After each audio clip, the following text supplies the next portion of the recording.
Hello friends! We continue to tell stories of incredible World War II artifacts discovered recently. Let's cut right to the chase.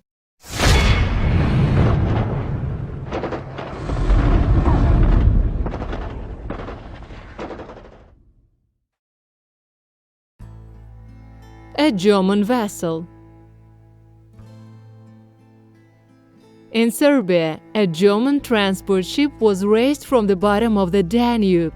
It was sunk 80 years ago. With the Red Army advancing rapidly, Hitler ordered his fleet to sink several dozen vessels. Many were carrying ammunition and now pose a danger to navigation. To completely demine the river, large financial expenditures are required. In the fall of 1944, the Red Army began to advance westward. At that time, the mouth of the Danube was jammed with German transport ships in search of a way up the river with the retreating troops.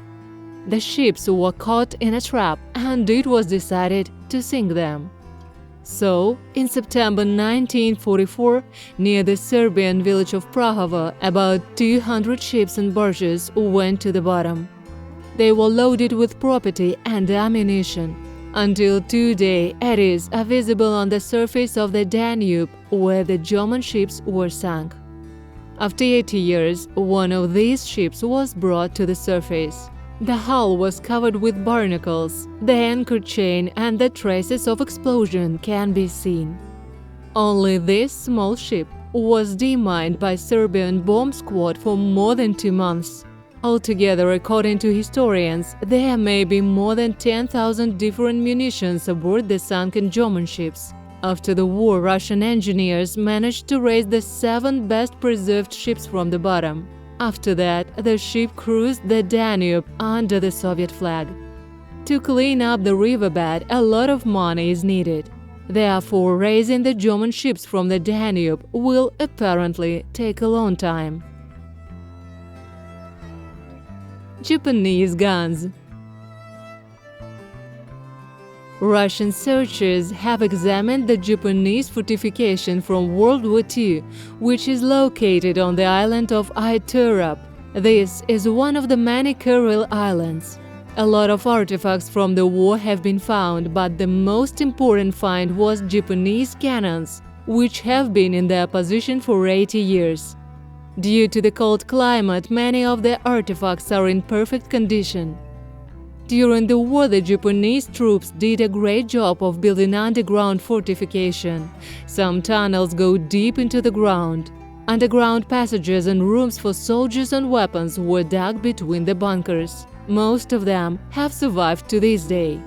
After the war, Soviet engineers simply blew up the entrances to the catacombs so that no one could get there. Some of the weapons and ammunition remained underground, since it was too expensive to remove Japanese property from the island. The searchers found a lot of holes in the ground and realized that the underground passages were not only between the coastal bunkers, but also led into the interior of the island. They tried to enter, but it was very dangerous. Among the dense grass, they found several Japanese guns of different caliber from 75 mm to 105 mm. You can still read Japanese inscription on them.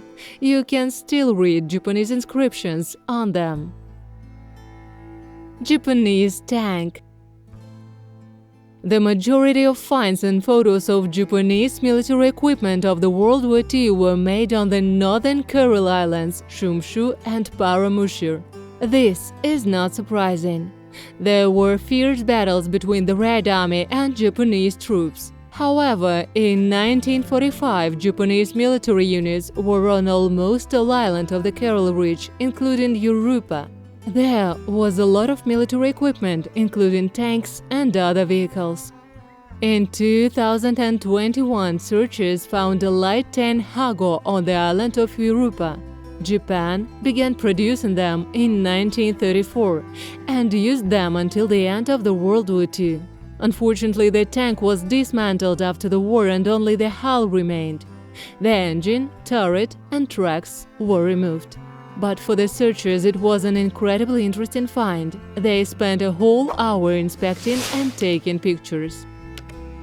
That's all for today, friends. Don't forget to subscribe to our channel so you don't miss new videos about incredible World War II finds. You can support our channel by sending us super thank you or sponsoring us for only $1. Good luck to all!